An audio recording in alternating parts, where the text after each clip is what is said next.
to the Democratic side as well, Vice President Kamala Harris taking a break from the campaign trail to visit storm-ravaged North Carolina, meeting with government officials, emergency responders, and volunteers to get a first-hand account of the issues facing the state in the wake of Hurricane Helene. NewsNation correspondent Elina Shirazi is live for us in Washington with a closer look at today's visit as well as what is next on the campaign trail. Elina. Natasha, good evening. Good to be with you. Well, tonight, the Biden-Harris administration, we are learning, is sending $100 million in emergency relief funding to North Carolina to help pay for emergency work resulting from Hurricane Helene's devastating flooding. We're going to be getting substantial resources in to help folks, and in particular to help them now be able to apply for federal assistance for a range of things that will be including home repair, the kind of shelter that they've had to seek, including hotels. Vice President Kamala Harris visiting the storm-ravaged state of North Carolina, getting briefed on recovery efforts. The Biden-Harris administration sending $100 million in emergency funding. Friday, the Democratic nominee spent her time campaigning in battleground Michigan. It's her 5th visit this cycle.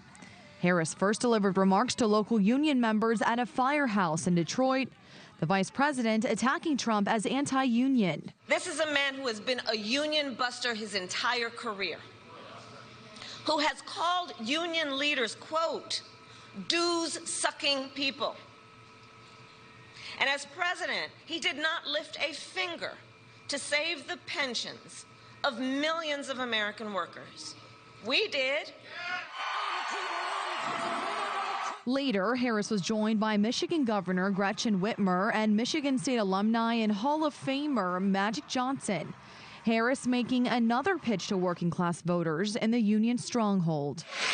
We will retool existing factories, hire locally, and work with unions to create good-paying jobs, including jobs that do not require a college degree. Harris's visit comes after the International Association of Firefighters declined to endorse a candidate for president, making Harris the first Democrat in years not to be backed by one of the nation's largest firefighter unions. According to new Decision Desk HQ polling, both candidates are neck and neck in the state. Appearing at the White House briefing for the first time in office, President Biden tying the vice president to policies passed during his administration. She helped pass all the laws that are being employed now.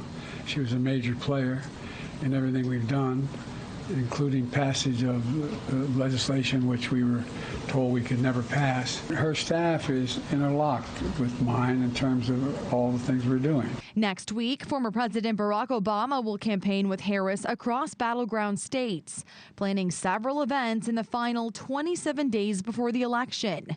Obama's first event Thursday in battleground Pennsylvania. And it's all swing states all the time for Harris. We know next Thursday, Harris will be making another trip to Las Vegas for a town hall with undecided Hispanic voters.